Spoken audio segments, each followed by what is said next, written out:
শুধু ভালোবাসি বললেই ভালোবাসা হয় না। সত্যিকারের ভালোবাসা চেনা যায় আচরণে।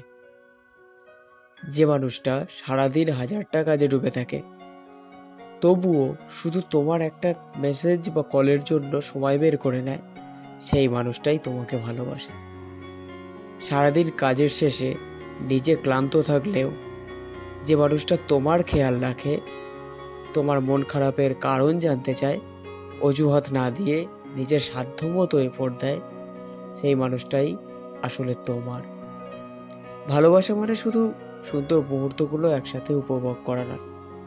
ভালোবাসা মানে যখন পরিস্থিতি কঠিন হয়ে যায়, যখন কথা ফুরিয়ে যায়, যখন সবকিছু একঘেয়ে লাগতে শুরু করে, তখনও যে মানুষটা তোমার হাত ছাড়ার কথা ভাবতেও পারে না, সেই তোমাকে সত্যিকারের ভালোবাসে।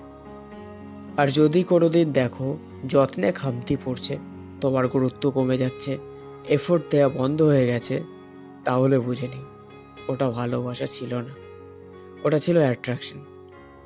আর অ্যাট্রাকশন ফুরিয়ে যায়, কিন্তু আত্মার টান, সেটা সময়ের সাথে শুধু আরও গভীর হয়, কখনো শেষ হয়ে যায় না।